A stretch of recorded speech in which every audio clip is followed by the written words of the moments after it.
And see if you can take these words of refuge to heart. I take refuge in wisdom, compassion, and non-clinging awareness. I take refuge in the full richness of here. I take refuge in the ever-present immediacy of now. Truth is all-pervading. It is the suchness of this moment, the thusness that you are. My refuge is to live within the truth.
Without departing from this space of contemplation, invite yourself to contemplate your aspiration for this exploration that we're about to embark on.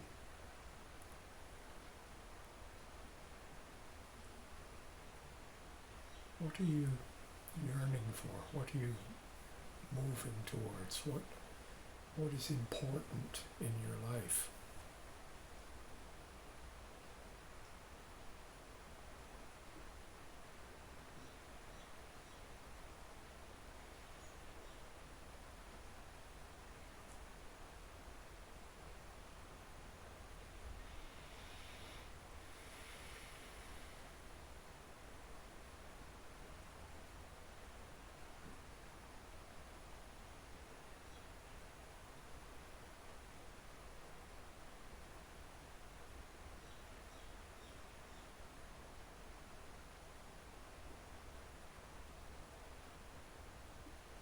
Whenever you contemplate aspiration or intent, you might have a feeling of you being wherever you are and the intent being something in front.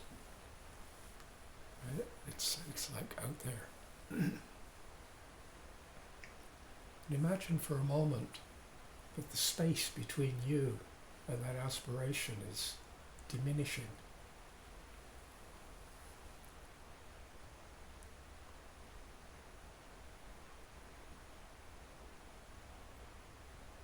And just explore the possibility of just falling open. That your cells fall open, your sense doors fall open, your mind falls open.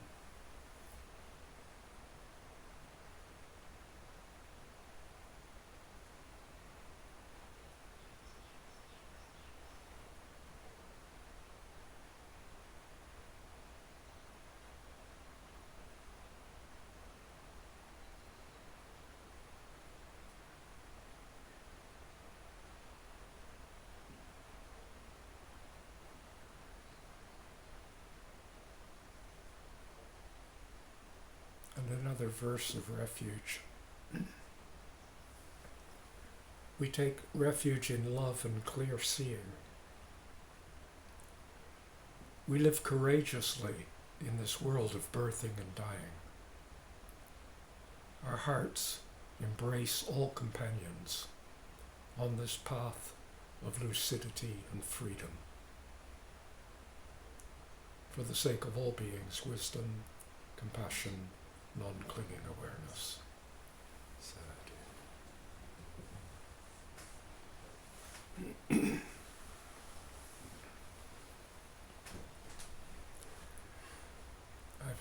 I received a number of comments and suggestions to do with the format of these classes. Excuse me, I've got a frog in my throat. And one of the offerings was a suggestion that perhaps the classes were a bit too long. And then another suggestion was that the classes were perhaps just perfectly right. So we have a kind of, I'm going to try and support everybody. But I am going to make a heroic attempt, and for those of you that have known me for a long time, you'll realize that this is truly a heroic and maybe mission impossible attempt to see if I can have the classes be approximately an hour and a half and no longer. And that way we maybe have a kind of a meeting place for the people who think it's just right and the people who think it's too long. Today I'd like to just introduce a few ideas concerning our general kind of topic. Okay? And it's really an expression of my aspiration, is that we might somehow explore together. I don't mean we're all in the same room and we're doing some kind of groupy thing, but I mean in a sense that we are all engaging in this general theme of exploration,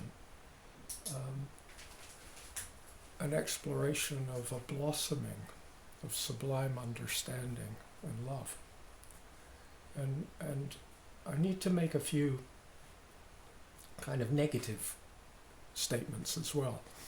And that is that, so one of them is this, right? It would be very useful, but I think it's going to be very difficult for some of you to not think of this as an exploration of the sadhana of Amitabha. Right? I'm particularly not that interested in exploring the sadhana of Amitabha. Right? What I'm interested in is exploring the mystery of living that I find myself totally engaged in.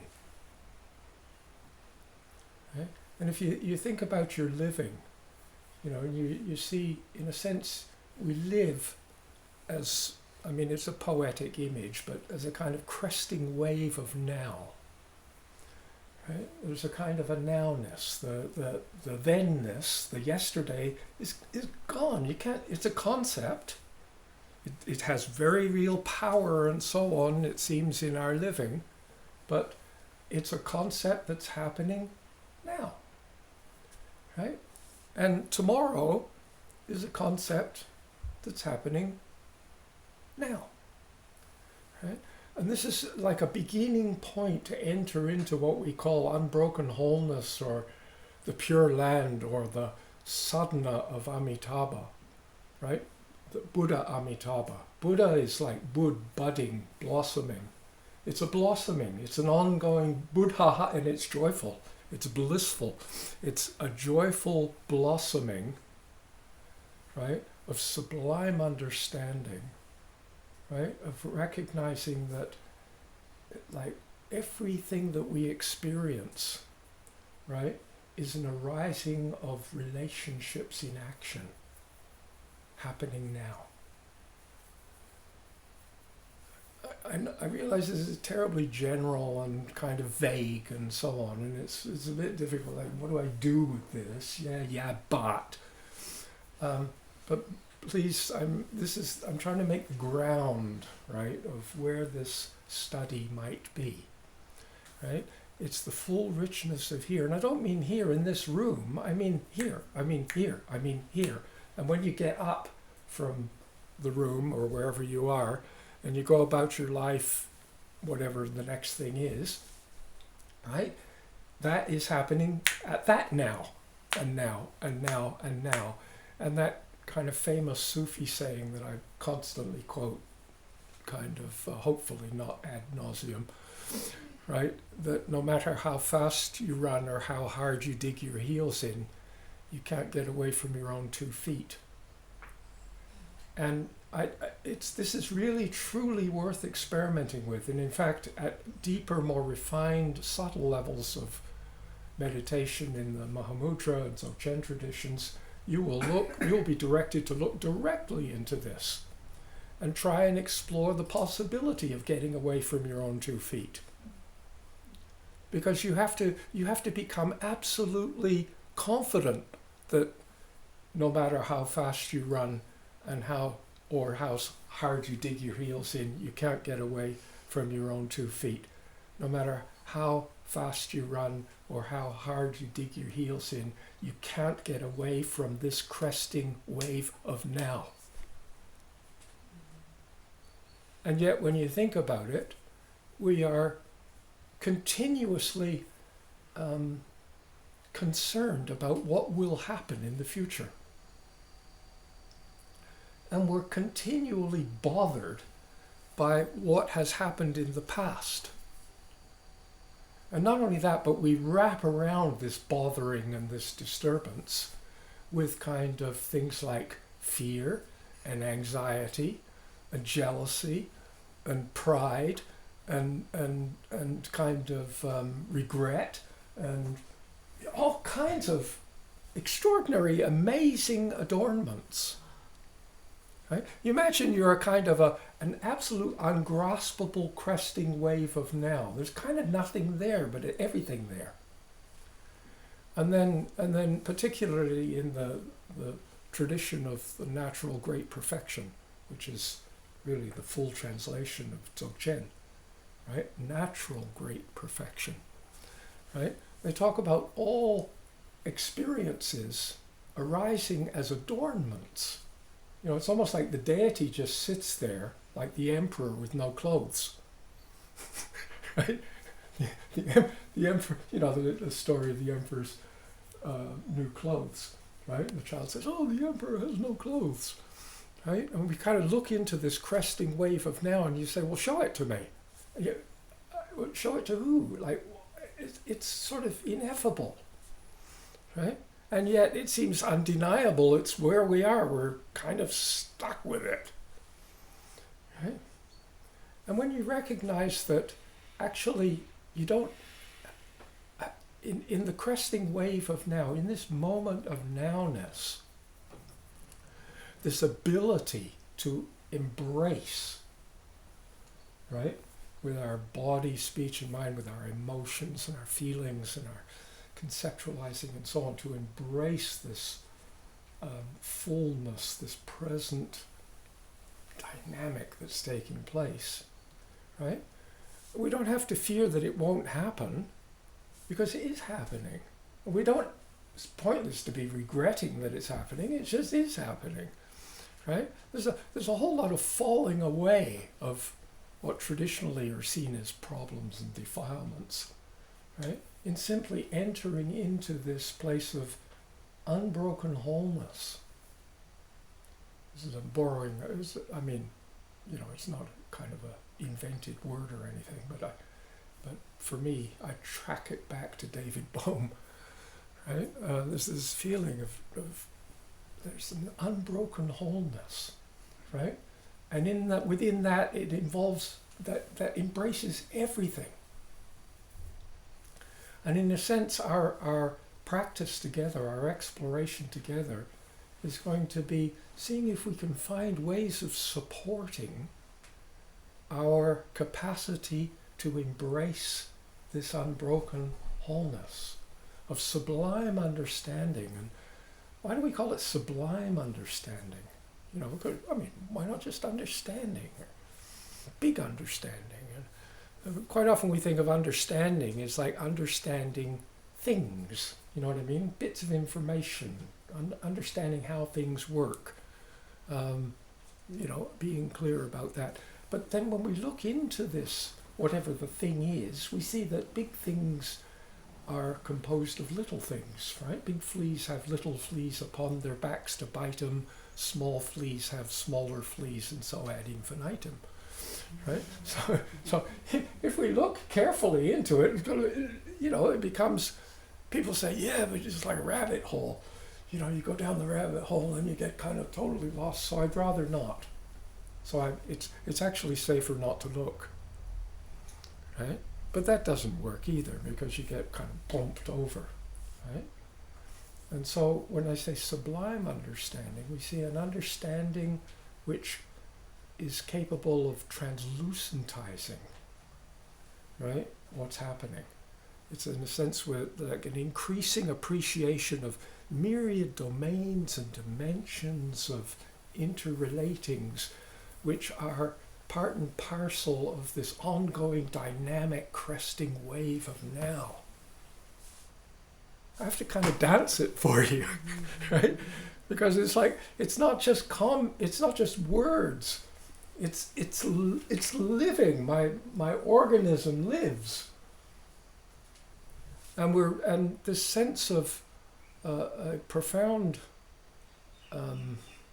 oomph in our being to support everything possible to be able to live this truth more and more. Right? Sublime understanding is kind of translucentizing understanding. And in that translucency we see there is no thing that we can grab with our attentiveness, because as soon as we attend to it, it reveals itself as a whole lot of other dynamics. Right? Sublime understanding and love. Right? And you think of love as, in a sense, the capacity, it's the kind of the feelings, the emotions, the physiological functioning that goes on in one's being when we accept the legitimacy of the totality of another being who is at that moment coexisting, right, engaging with ourselves. Right? It's like a huge, but actually there's not a big difference between like boundless love and boundless understanding. And sometimes Amitabha, traditionally, Amitabha is sometimes referred to as a Buddha of immeasurable light. It's a very traditional kind of, right, or boundless light.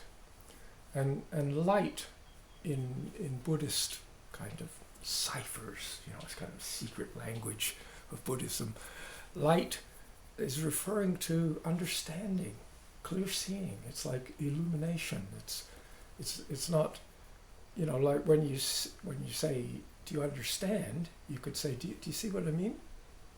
But I'm talking about some incredibly abstract, subtle concept, and I go, do you see what I mean?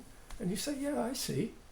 You don't see anything with your eyes. You mean I understand, right? This is a sense of light everywhere, understanding everywhere. This side of my kneecap understands the other side of my kneecap. It's in relationship, right? We've got, our kind of flexors and extendors kind of thing, just at a muscular level, in a sense, like when my bicep tightens and shrinks and shortens, right? My other muscles lengthen. So it's sort of like there's a kind of, the muscles are kind of understanding, but there's relationship that's going on. Cells relating to other cells.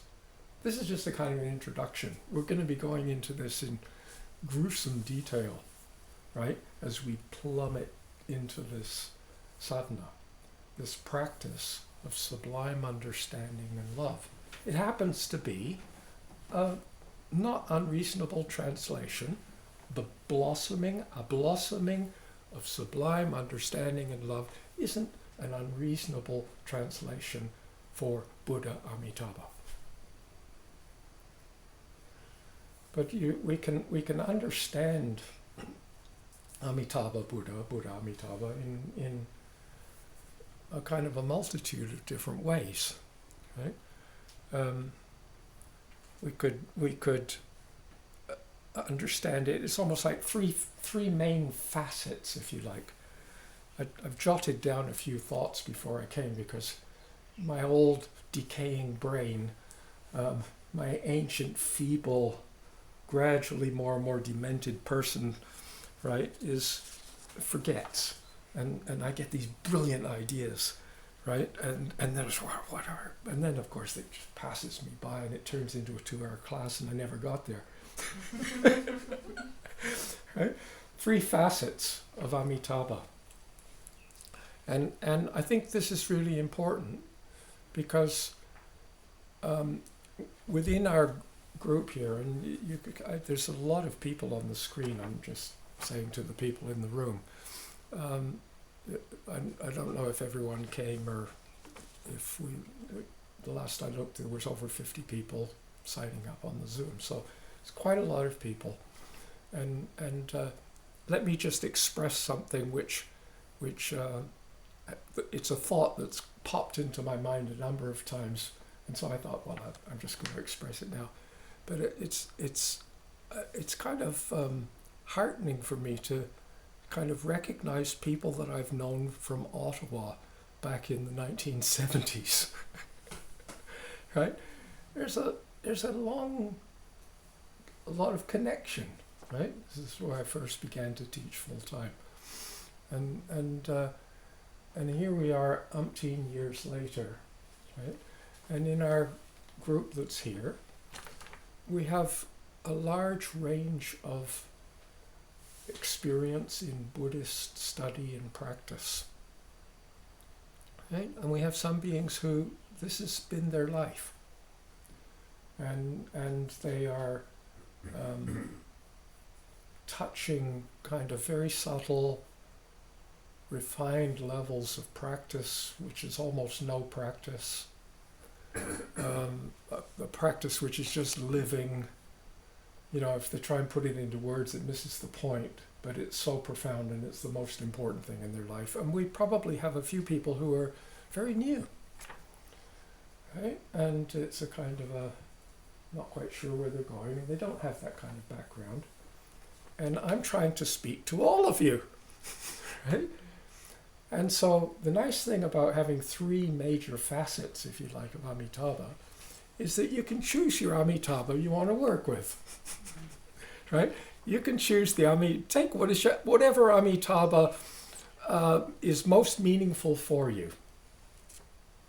Right? So here's 3 facets. First facet is Amitabha as suchness. Okay? If you like, this is the Trikaya.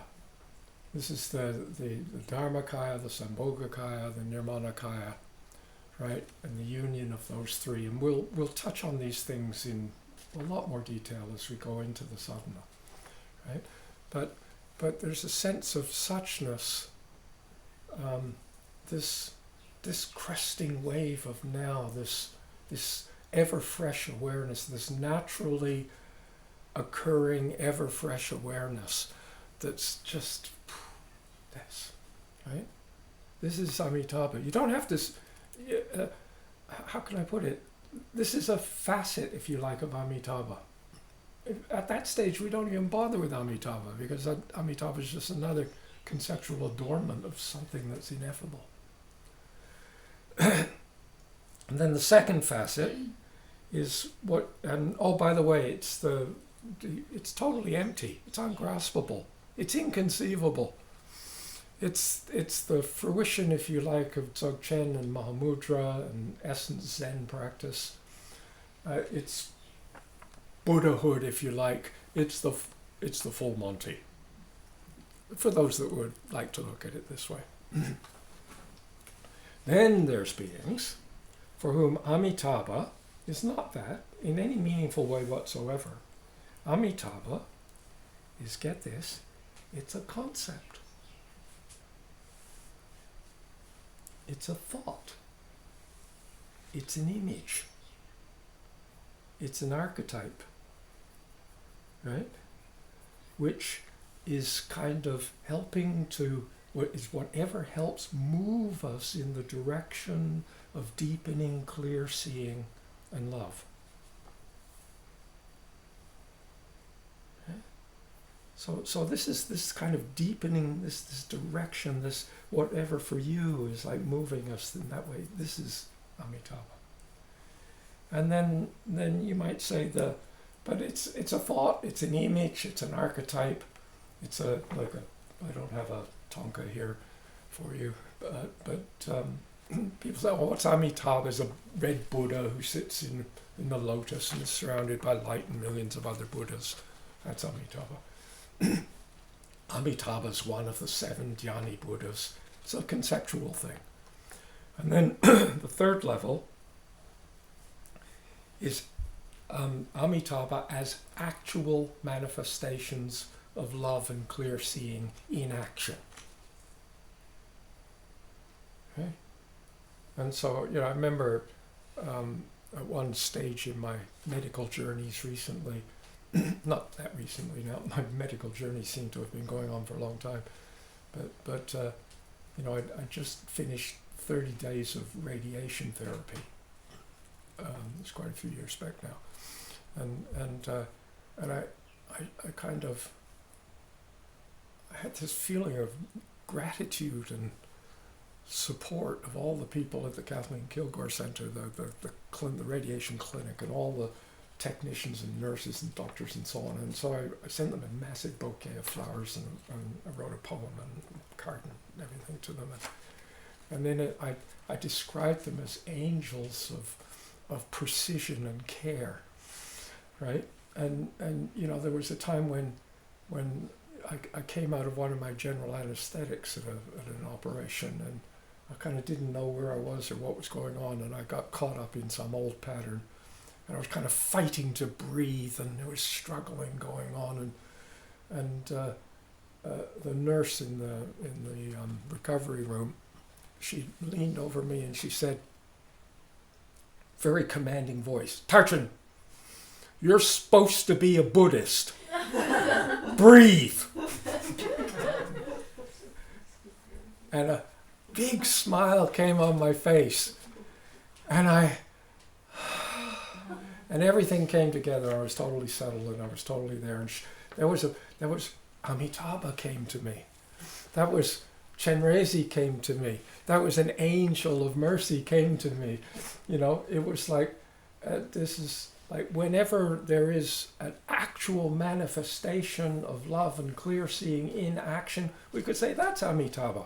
So cultivating Amitabha is cultivating that, right? Or cultivating Amitabha is kind of following and exploring the kind of conceptual understanding of interconnectedness and wholeness and so on is wonderful. And then exploring Amitabha is simply falling into the openness of suchness. Okay? So we've got different kinds of layers with this.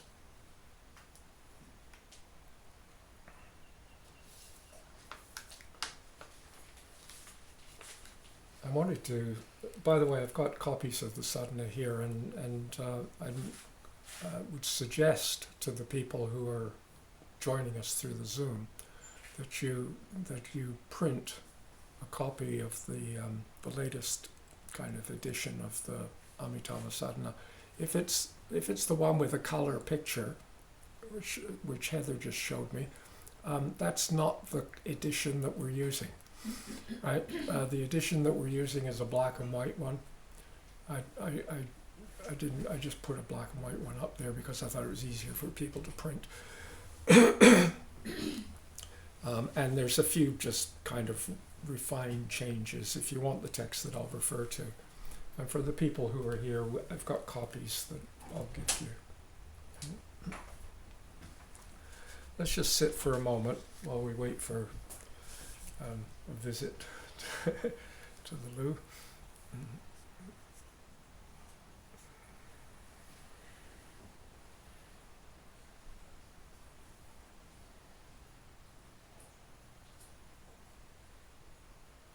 When I said let's wait for a moment, let me offer you a challenge.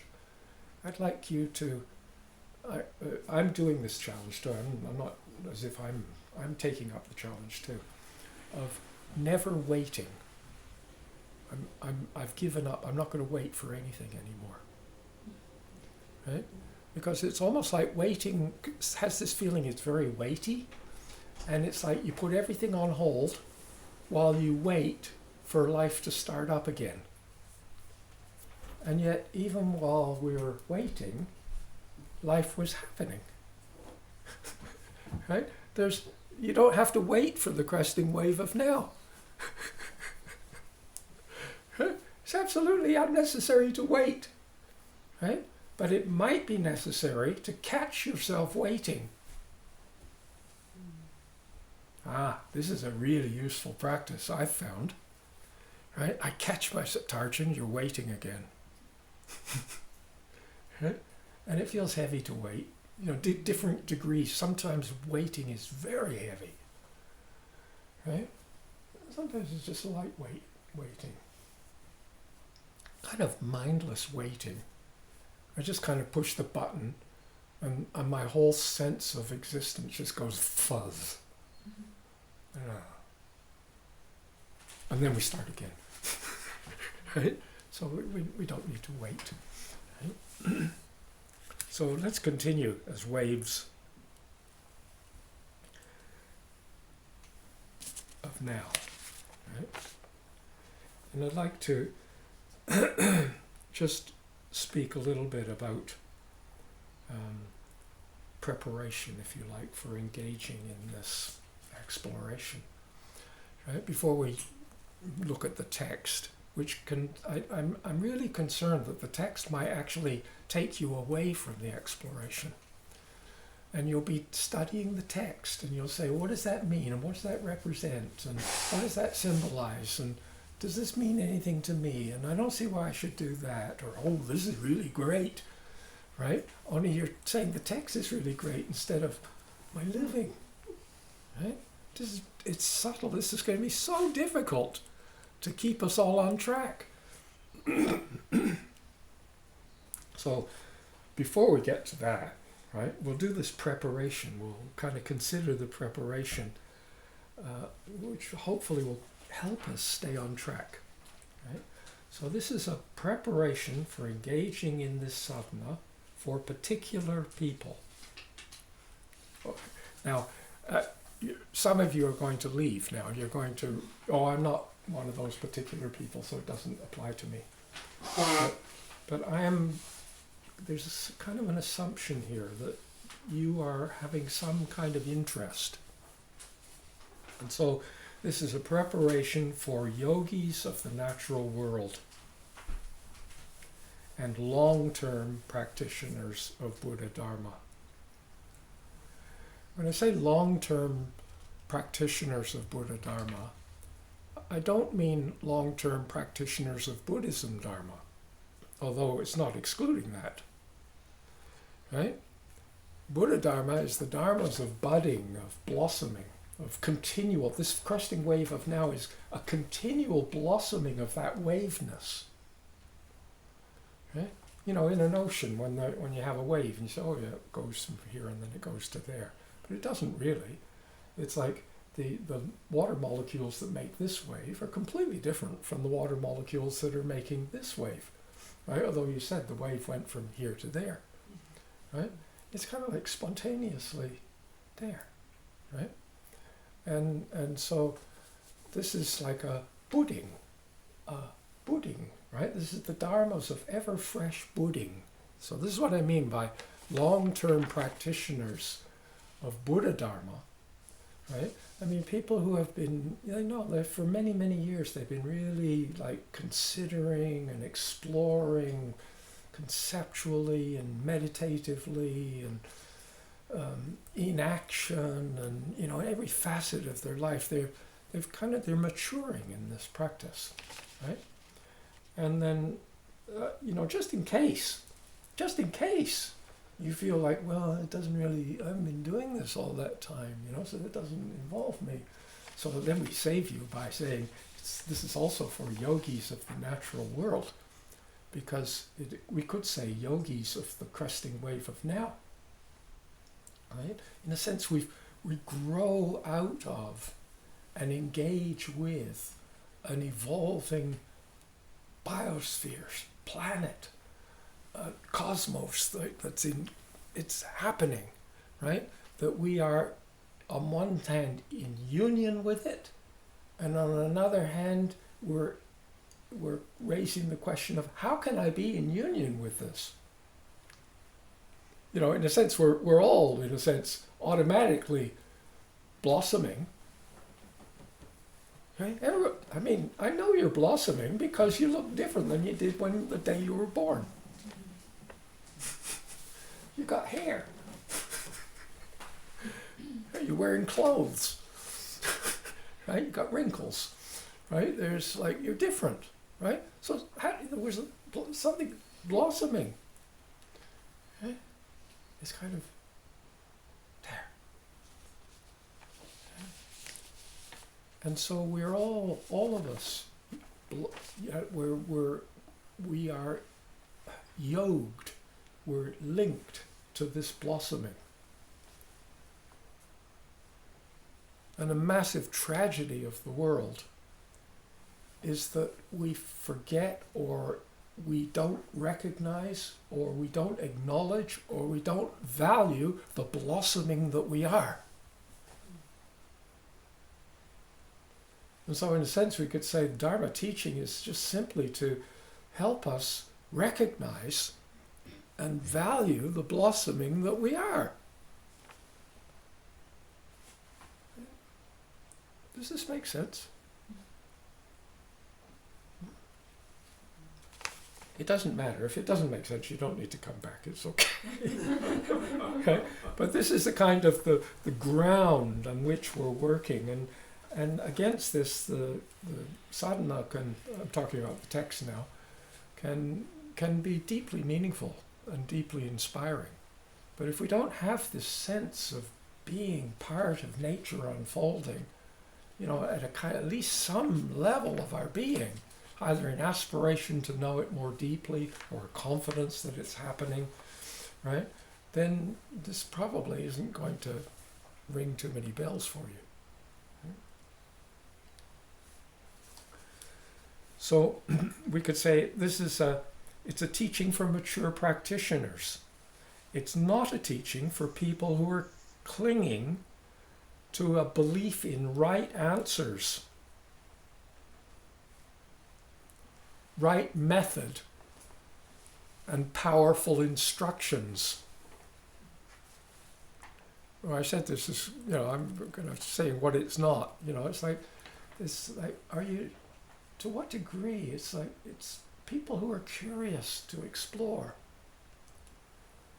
Right?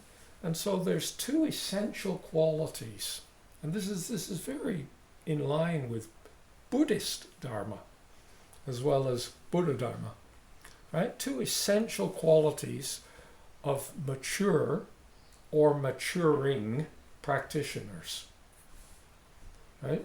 Maybe you feel it's too pompous to think of yourself as a mature practitioner. But actually it's wonderful if you recognize, I can embrace this. There's a maturity in my practice. But at least I'm hoping that you could see you are a maturing practitioner, right? It's ongoing. Right? So two essential qualities, right, for mature or maturing practitioners. or yogis of the natural world. And I'd like to just read these, and then I'll make some comments, right? The first essential quality. This is going to put some of you right off, right? You're just running out of the room, right? Beginning with a deepening cognizance of the suffering of trying to make permanent that which is impermanent, right? Right? Starting with assuming that you've got this kind of deepening cognizance of suffering, of the suffering, right, of trying to make permanent, trying to freeze the cresting wave of now, right? Possibly, right, this deepening cognizance comes simply because you're getting old and you're kind of losing abilities and faculties and so on, right? Possibly it's because we're deeply dismayed about the state of human affairs in the world today, right? I mean, it's like, it's upsetting. So beginning with this, we begin to nurture a maturing sense of renunciation, a relinquishing of valuing or pursuing a life dominated by greed, hunger, hatred, fear, and delusion, withdrawal, alienation. And you just look at people today. They're worried about the cost of living. They're worried about their income. They're worried about whether or not we can have total control over Greenland, right, for our safety, right? They're angry about governments. They're angry about injustice. They're frustrated with kind of blindness to climate change. You see, this is a quite normal life, right? To have these kind of things. And these are, in a sense, qualities which seem to drive us. They're not just sort of vague qualities that sit there, like just adjectives or something, or adverbs that just kind of sit there and embellish something. They seem to have a power. You know, we get there and it's like, woomph. Huh? So when we talk about a maturing sense of renunciation, we're talking about a gradual, moving in the direction of relinquishing our valuing or pursuing a life dominated by these qualities. Okay? This is a quote actually from the translators of, and it's in the introduction to one of Longchenpa's texts, which is, the text was called Finding Rest in Meditation. It says, as an all-embracing ethical discipline that involves a profound reassessment of the personal relationships and attachments, the hopes and fears that make up the fabric of ordinary worldly life, renunciation is in fact incumbent on all Buddhist practitioners, whether clerics or lay people, and is indispensable, and the indispensable basis for any authentic and serious practice. Okay? And you think of the time you really want to have a loving world, and therefore you spend your time being angry about what various politicians are doing. Actually, the way you get a loving world is by loving. Right? And, like being hungry and greedy for something which will now allow you to be the cresting wave of now. It immediately defeats itself. There's a kind of a genuine something in our being which is like a really deep-rooted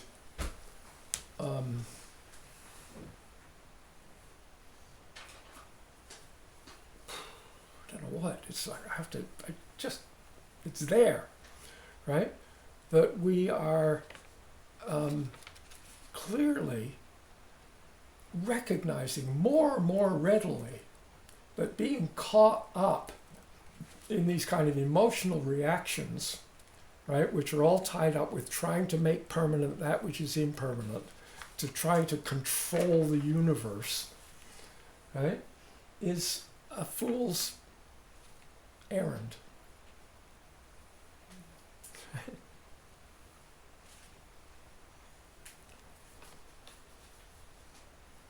So, that's it. A relinquishing of valuing or pursuing a life dominated by greed, hunger, hatred, fear, delusion, withdrawal, alienation. But mature renunciation is not merely about what you are against. I'll renounce that, right? But mature renunciation is actually more truly about what you are for. Right? What are you devoted to? I really urge you to hold this question in a deep way until you can't wring any juice out of it anymore. Right? What are you actually devoted to?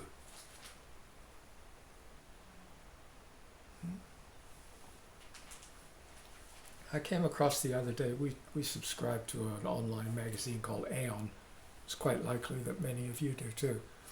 And I sort of pulled a quote out of off that site a little while ago. I just thought it was kind of nice. And I unfortunately can't even remember exactly who it was from. Right? But it was about devotion. Right? Devotion is a form of attachment. Hey, I can do that. Right? Right? It's okay. We're still allowed to have a bit of attachment here. Devotion is a form of attachment that combines love or reverence with commitment and a willingness to endure. It orients a person towards something they regard as intrinsically worthwhile, something that gives shape to a life, even in the face of difficulty and doubt.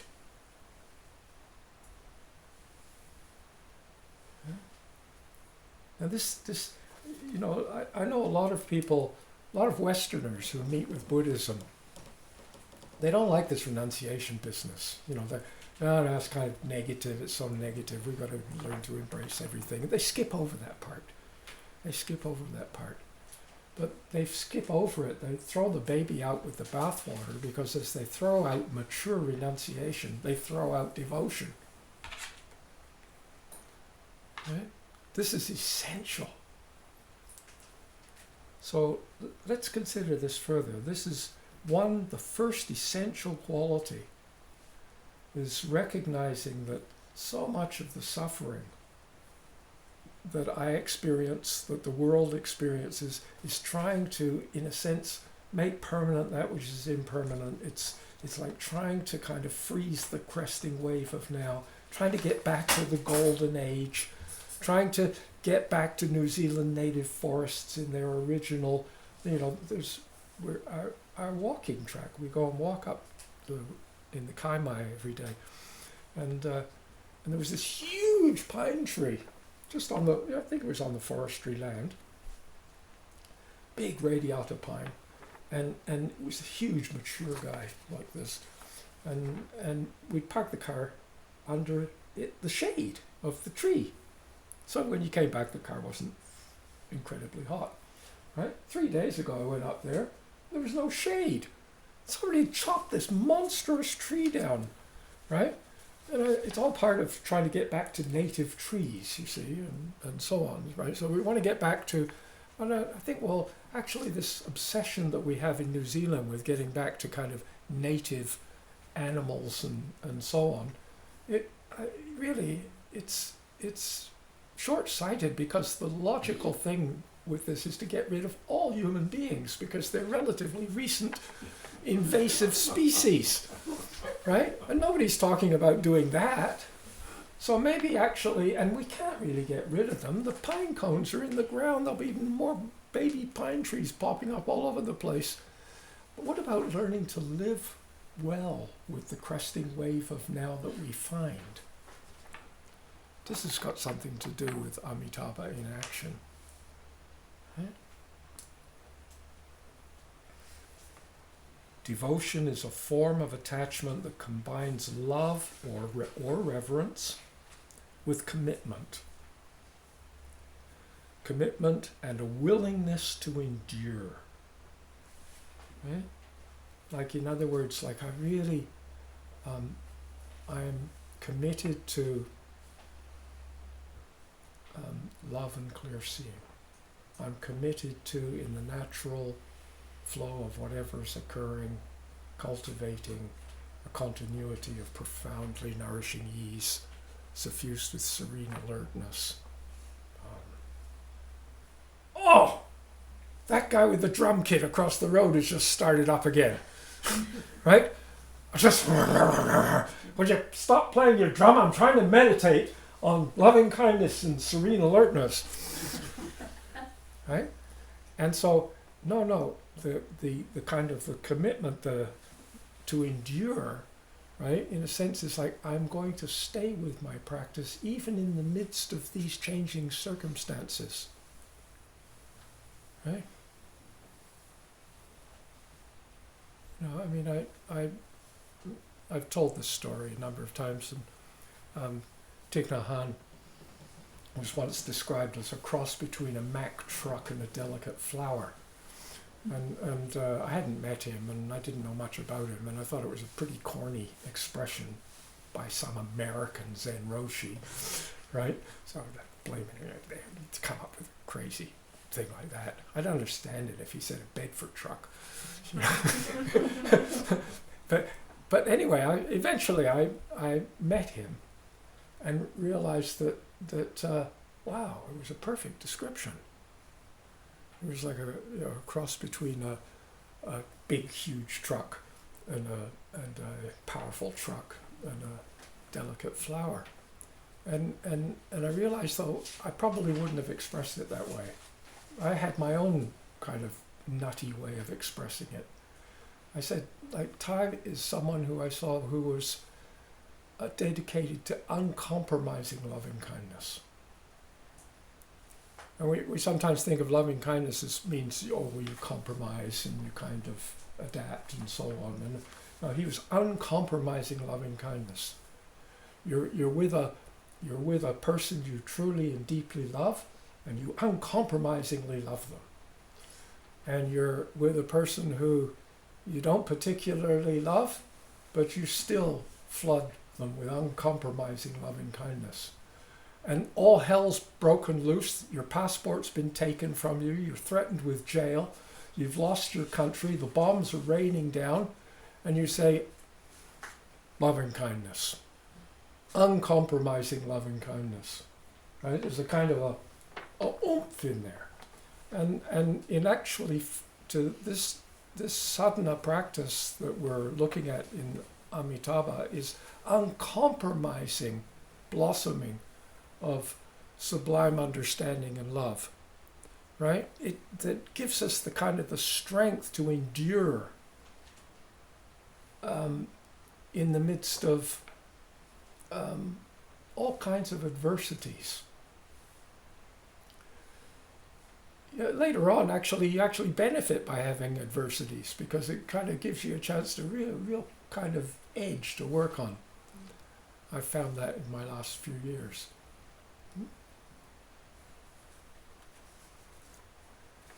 Now, to support this first essential quality, I want to make a suggestion to you, and you need to take this suggestion according to how useful it is for you. Right? If it's really useful, please take the suggestion. if it's not particularly useful because you have so internalized this and it's so part and parcel of your life that it's just there, you like to kind of do this on a daily basis is kind of irrelevant. But I'd like to suggest to you that, at least for the duration of this practice, that you invite yourself very shortly after you wake up in the morning, right, to recite the 5 training precepts in positive expression. And you can, if you don't know what they are, you can find them in Daily Puja or some of the other books that I've written. And they go like this: however innumerable beings are, right? No, I will train myself to support and appreciate the lives of all living beings.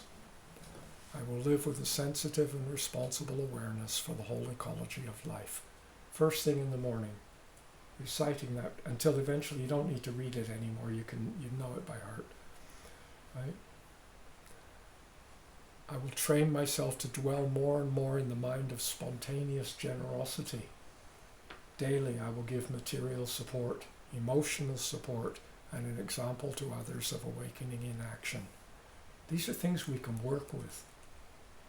We can work with it. This is what I'm working with. First thing in the morning, this is your adetana for the day. Right? I will train myself to use the senses to further awakening. Seeing, hearing, smelling, touching, tasting. Right? Right? To explore Dharma and to come to know the world more profoundly and more compassionately. Okay? Yeah. I will train myself through listening deeply and speaking truthfully to communicate in a skillful and compassionate manner. And finally, I will train myself to be ever more directly aware of how nutriment affects the mind and body. I will eat and drink and nurture myself and others in ways that support awakening. Okay?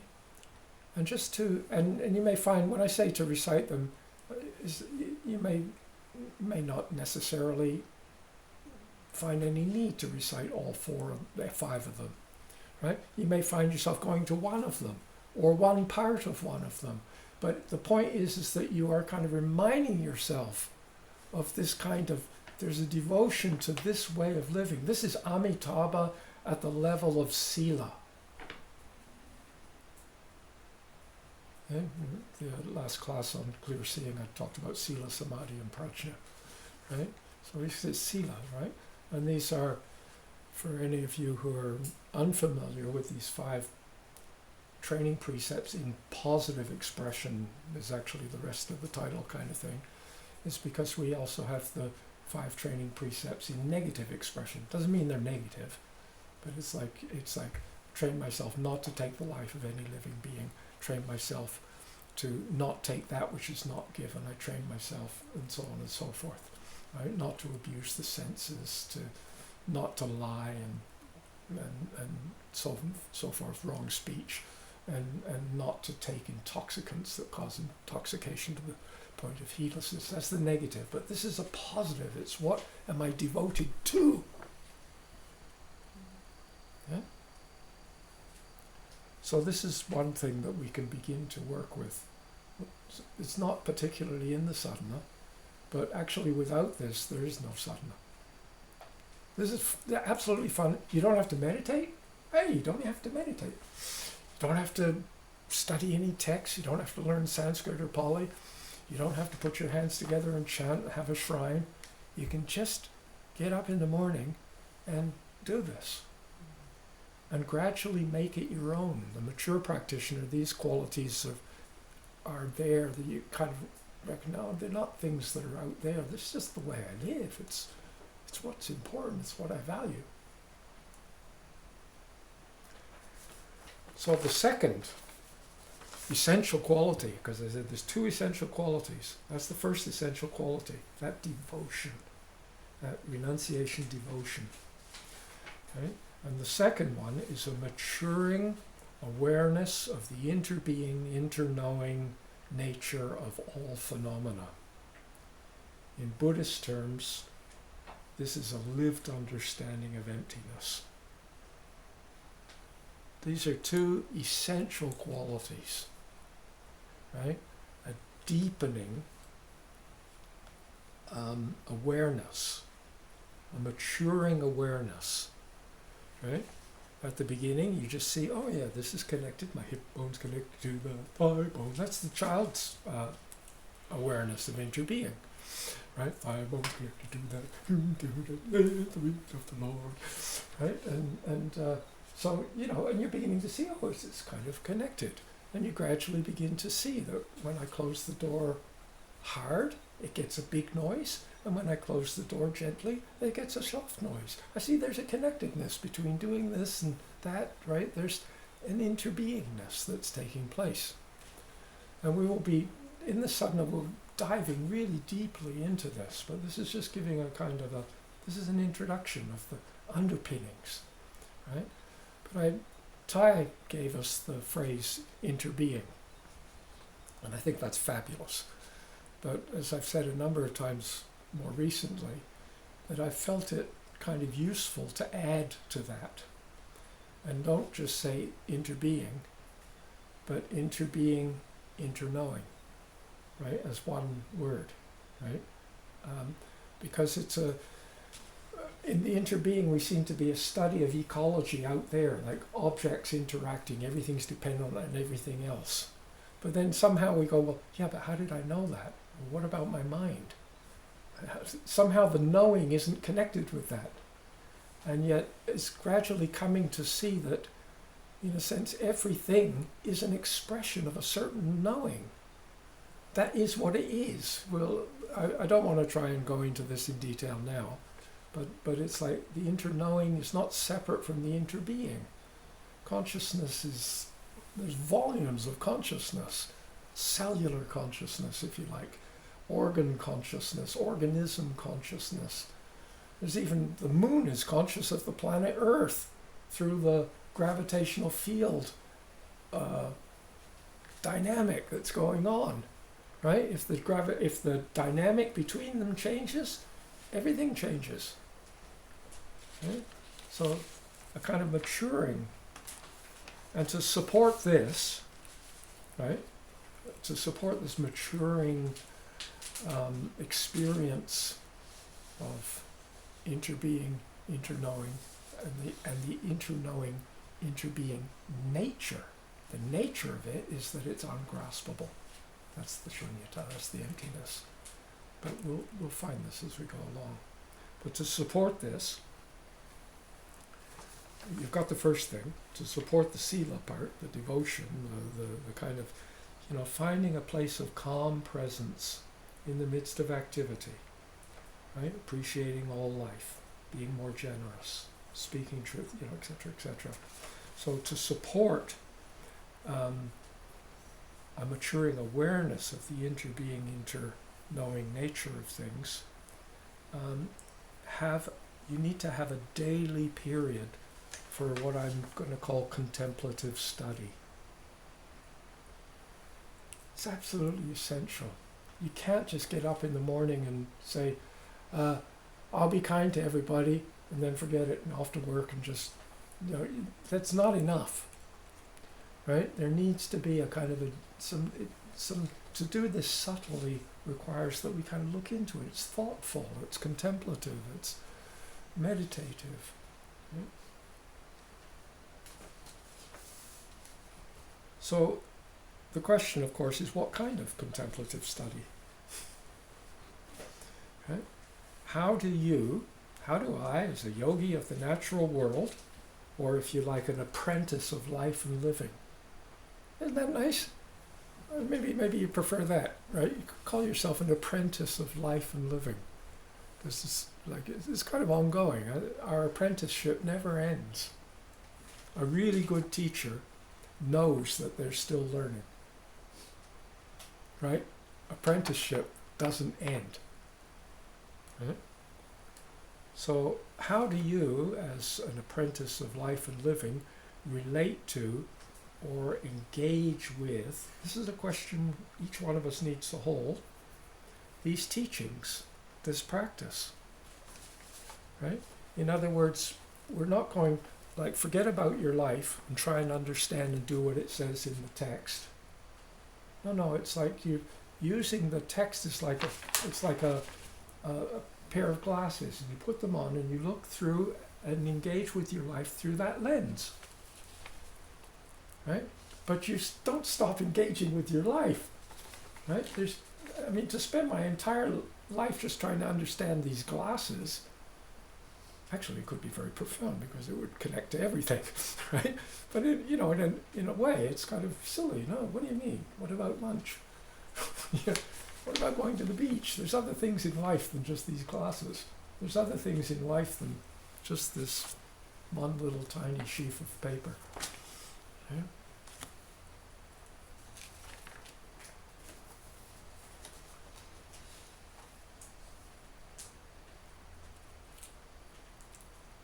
All of this comes down to skillful means, right? How to enter or realize the here and now pure land, right? We talked about unbroken wholeness, Buddha Amitabha, and I said that we will also be looking at pure land teaching and so on. And in Buddhism, they're talking about the pure land is simply referring to that expanse of being, which is 100%. It's totally inclusive of everything. It's pure, no additives, no embellishments. It's just purely what it is, suchness, right?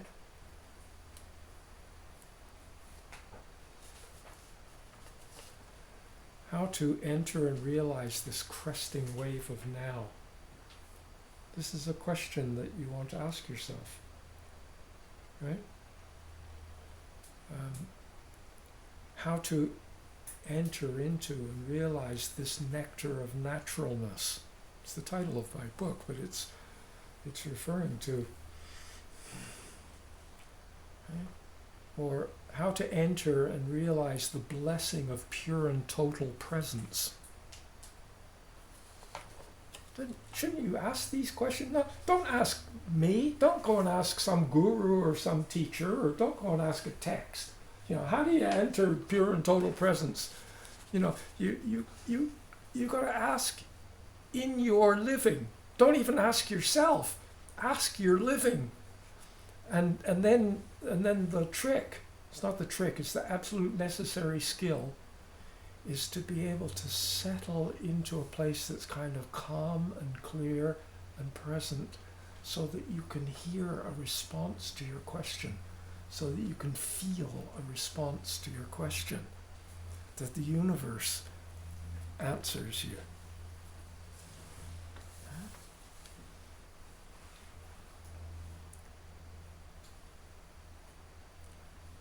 I'm looking down there because I put a clock down there. So I really haven't forgotten this hour and a half thing, and so in a minute it'll be up and I'll turn into a pumpkin, and the flow will stop. Right? Continue on. Right?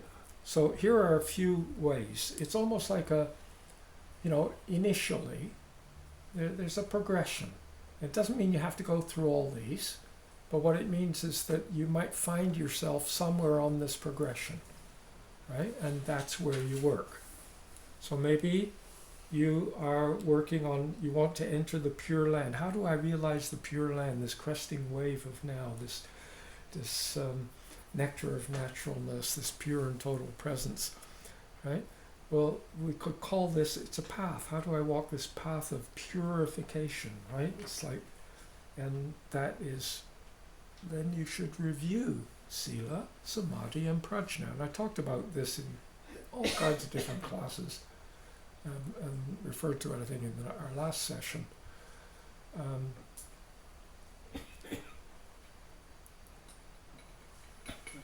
So a yogi of the natural world, one who is free to ask questions, investigates living.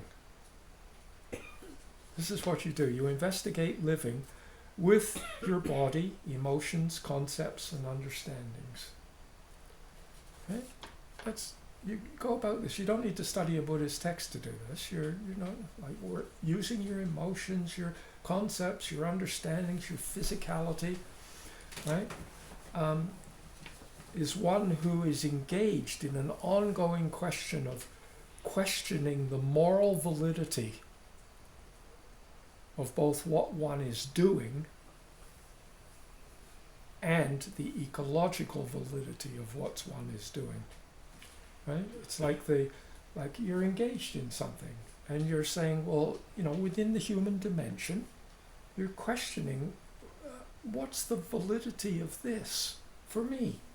How does this support, right? Increasing calm, wholesome relating, deepening attentiveness and engagement, and a kind of an opening up of understanding, sila, samadhi, and prajna. Right? In what ways does this not only questioning the moral validity of what you are doing at that moment, but questioning the moral validity of the ecological validity of what one is doing. Right? Like how does this fit for everyone around me and all the creatures and the plants in the garden and so forth? I'm trying to point to a kind of a deeper level of inquiry. Now, that could keep many of us busy for ages, right?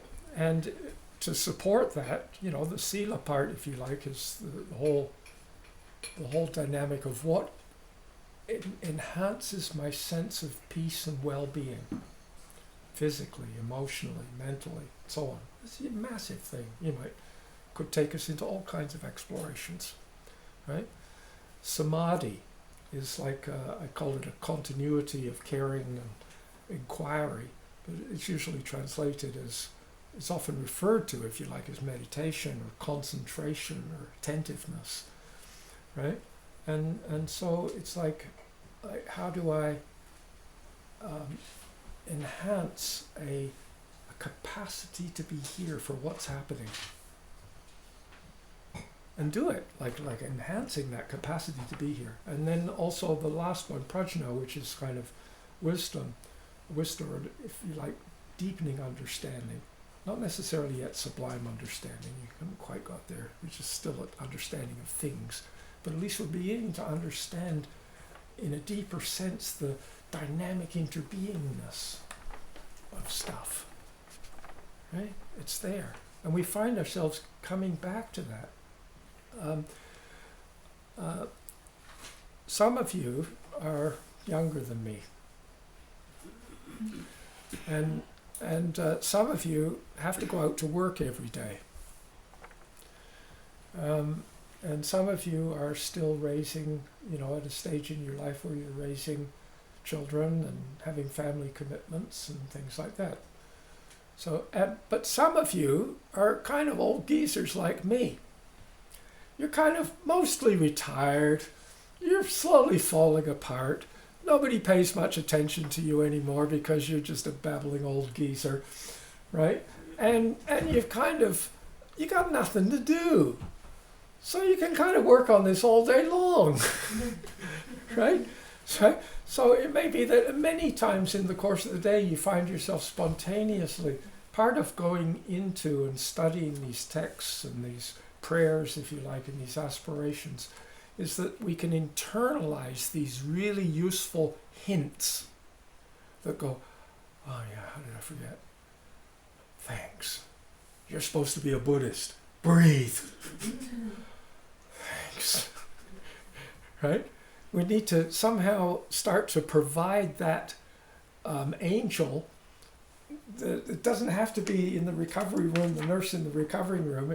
It can be an angel in your own mind,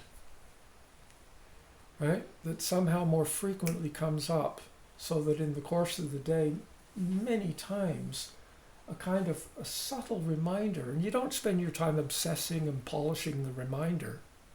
That's not the thing. You follow the advice of the reminder. I didn't go, oh yeah, I'm supposed to be a Buddhist, I better do a puja. I didn't even go, okay, I'll breathe. I just breathed.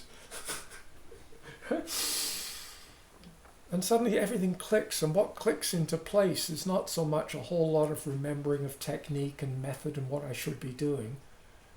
What clicks into place is a familiar awakeness and interest in life and living that's happening.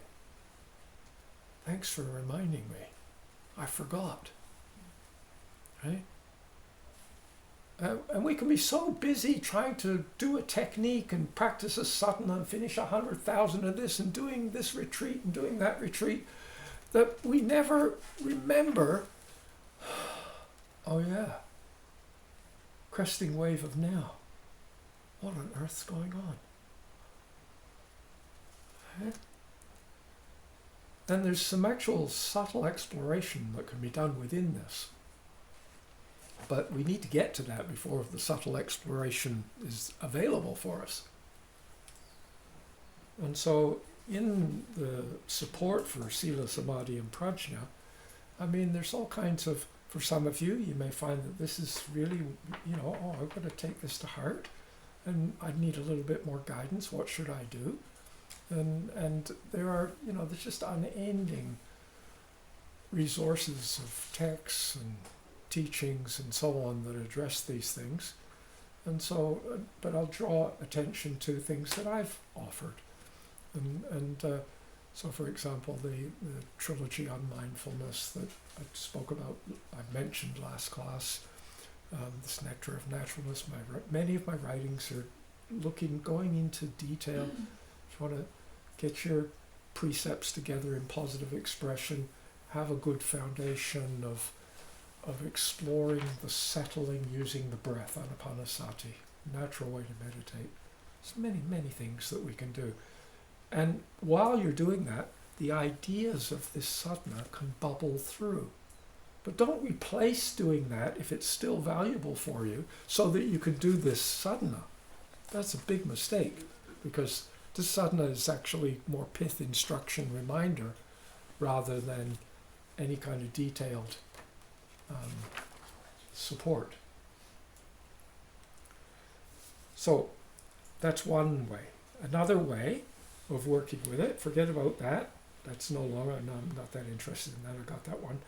Okay, cultivating the art of resting in what is the foundation of mindfulness. Right? Awareness of body, awareness of feelings, awareness of states of mind, awareness of all phenomena. Right? It's just there. It's just there. This is a foundational thing. Right? Another one, right, is cultivating a unity of samatha vipassana. Right? Interbeing, interknowing, love and clear seeing. Right? Domains and dimensions of relational knowing. Right? This is what I'm working on. Right? This is juice for my meditation. I don't need a lot more instruction for this. I'm using my experience in breathing and yoga and all this to do this. Right? And finally, and then to bring all of these things together, supported by this sadhana of unbroken wholeness of sublime understanding and love.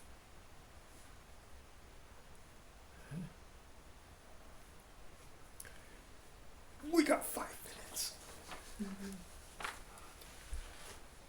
So, I mean, it's outrageous if we don't get to the sadhana. We have to get to the sadhana.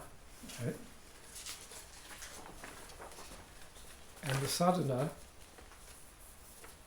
has a prologue, right?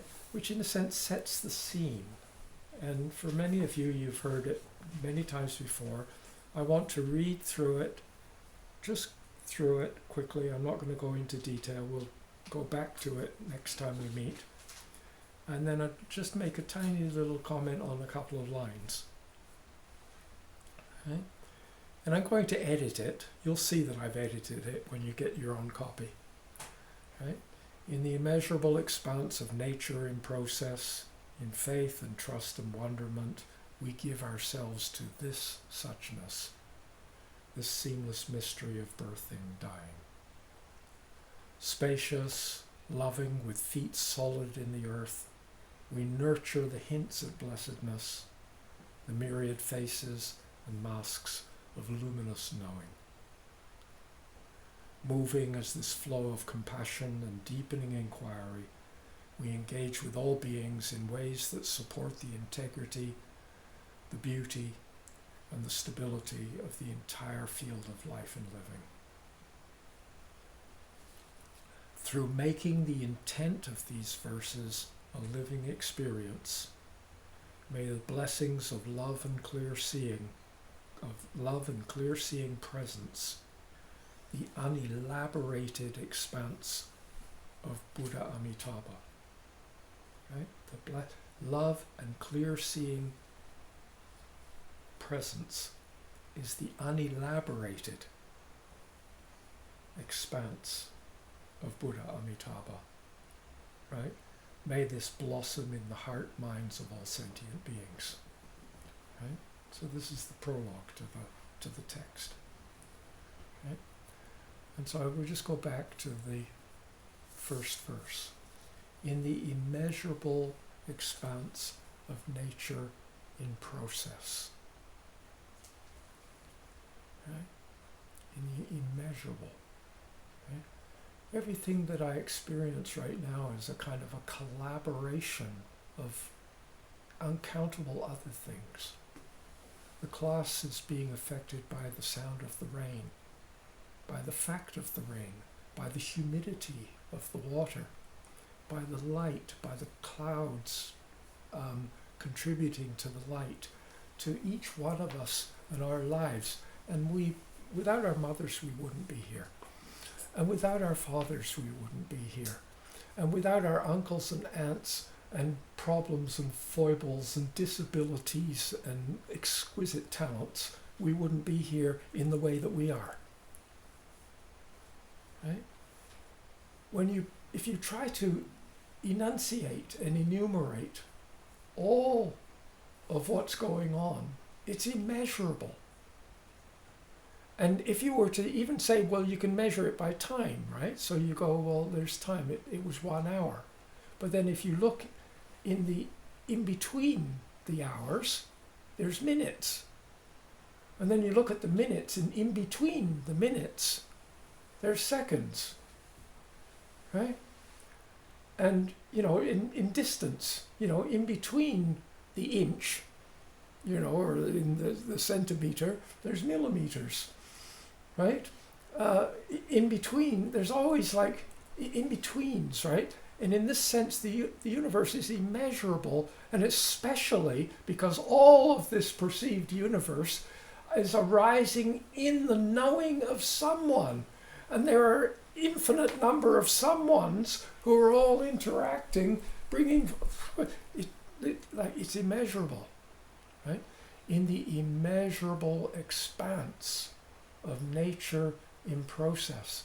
And quite frankly, and I'm sure some of you realize this, I mean, these verses come to my mind all the time. And probably more than 50% of the time, I don't get past the first line. I go, in the immeasurable expanse of nature in process. Thank you.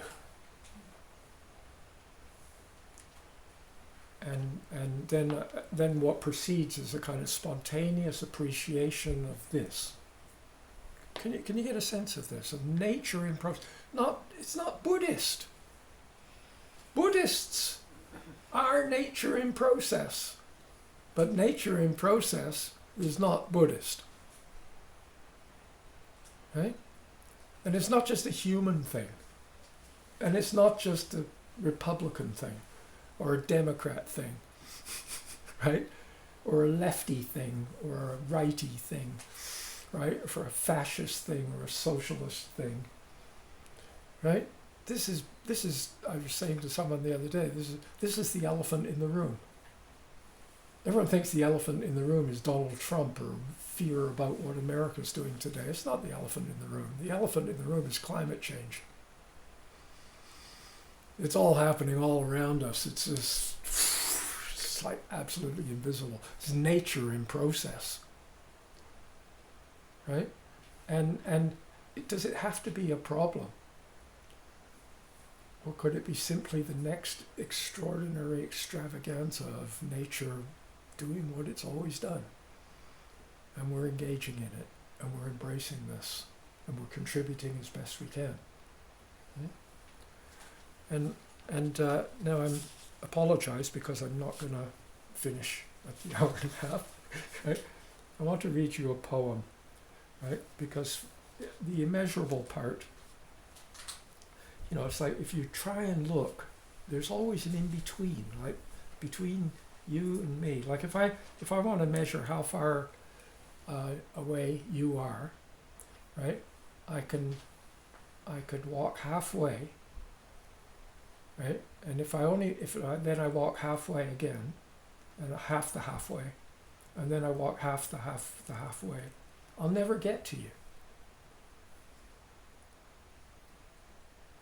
Right? If I'm a mile away from something and I walk halfway there, right?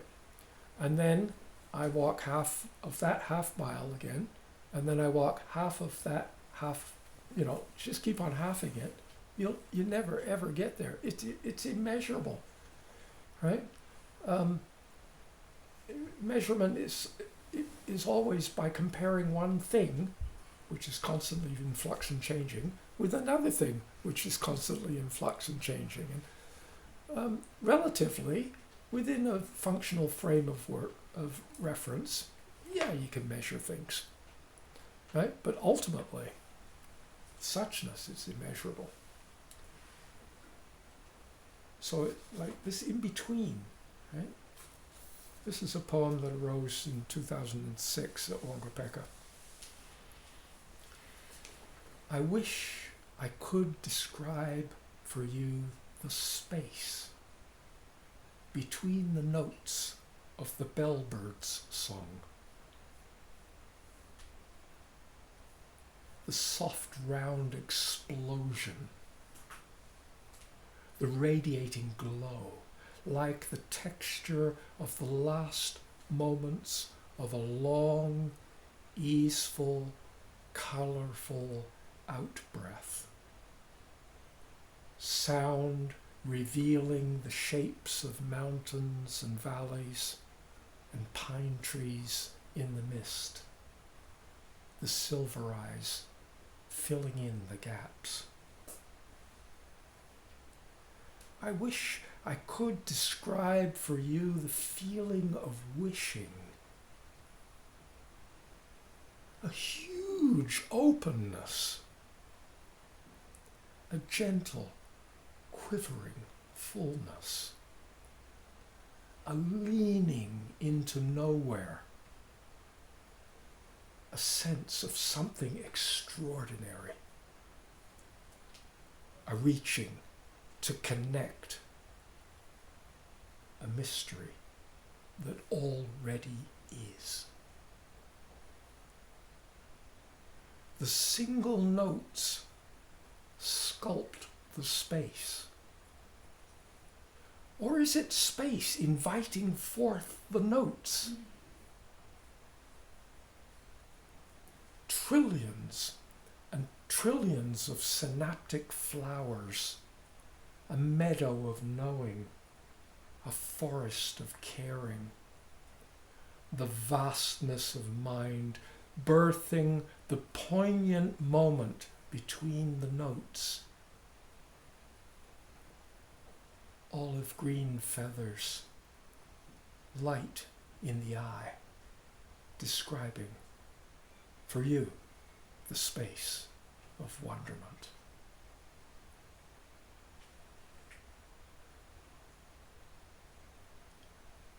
In the immeasurable expanse of nature in process, in faith and trust and wonderment. And the word faith is this is not a translation, this was a poem that emerged years ago.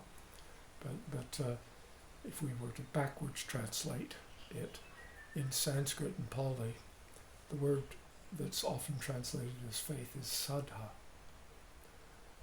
And but actually it also means confidence. It's like your faith, I'm confident this is going to happen. I have faith this is going to happen, right? So in confidence and trust, right? And trust is what's present when we no longer squirm in the fact of being vulnerable, right?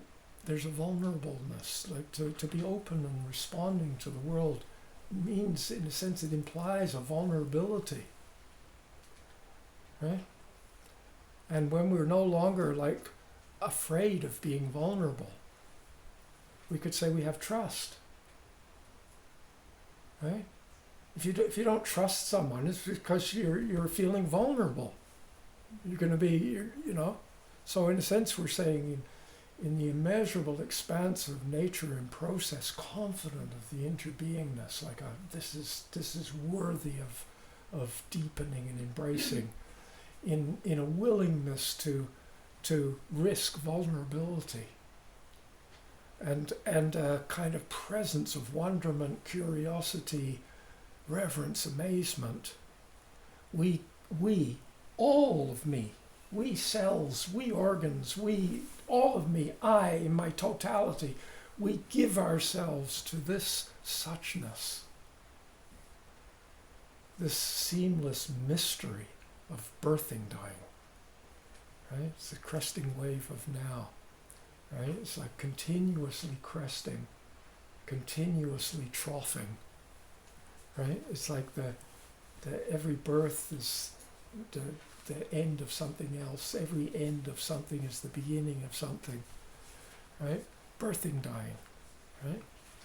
And so in this kind of very real world, right, in the immeasurable expanse of nature and process, if you've got all those preparation things in place, and you're ready to kind of utilize this sadhana, right? You're going to cheat, of course. You're going to read ahead and read the whole sadhana before we get to the next class. I know you, right? But right, in the immeasurable expanse, can you feel it now? In the immeasurable expanse of nature and process, breathing, feeling, tasting, touching, smelling, open, falling open.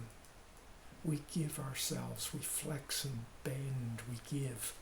We're not brittle to this suchness, this, we'll say, if you like, more about suchness later, but we'll have to leave it here today. This total field of all events and meanings, this totality, this unbroken wholeness, this seamless mystery of birthing, dying.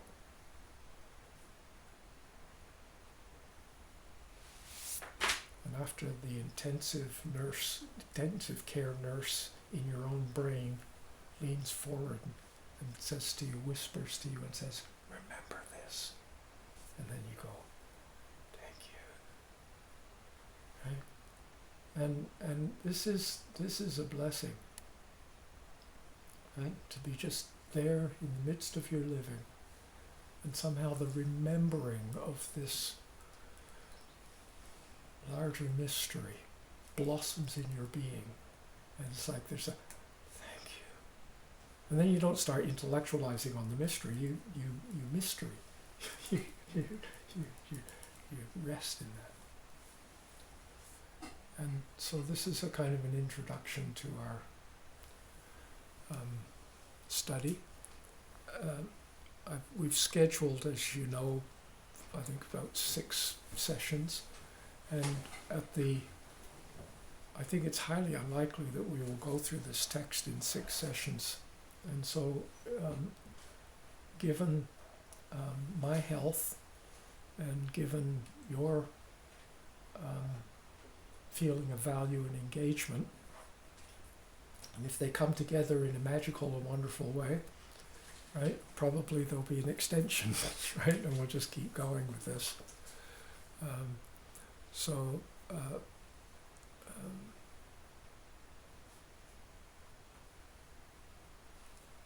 And I think that's it for today.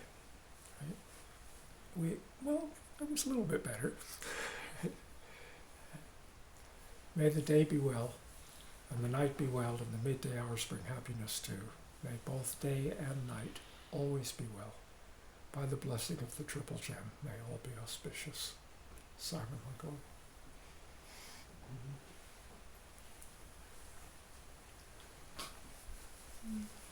So, people on Zoom, not that this is going to help, but that's the front cover. There's no picture, there's no color. It's been kind of slightly, there's been a number of edits and then refinements and polishings and so on, and this is the one we'll work on. And I suggest you get your own copy, because over the course of a while you might like to just refer to it and not have to look at a screen or electronic devices and stuff like that. Very helpful. And in one sense, I'm trying to speak in a very kind of universal and ordinary fashion, but in another sense, I'm also speaking from a grounding in buddhadharma, which is hugely colored by a grounding in Buddhist teaching. And I would like to offer you a possibility, which I know some of you already have ingrained in your being. It's quite ingrained for me. And please don't take this as a obligation or anything like that. But it's just a suggestion that you might treat this text as a sacred text. And that means that you don't just kind of throw it around or put a teacup on top of it and so on. And often I finish reading I'm talking about myself, because I study lots of texts and so on, and I finish a session of reading a text, and I close the text and touch on my head, put it down. You never, traditionally you never ever put the text on the floor, right? Because it's like, that's kind of like what people straight on and so on. So sometimes it's absolutely necessary to put it on the floor. So what I do is, like, in my mind I go, this floor is the ground of being, and down it goes. But I'm not putting it on the floor. You know what I mean? And there's a kind of, and I realize I've kind of internalized this. It's a bit of a quirky obsession, cultish obsession that I've developed. But I think that what it does is it also starts to put into your mind a kind of a set of values, so that even just to see the title can go, and already it's starting to kind of work on you. So there is value in a sense, treating the symbols, if you like, or the reminders with some kind of reverence, to keep it in a place that's special for you. That's all, right? So may everyone be well, right? Thank you for joining us, and perhaps we'll see you in a month. Thank you.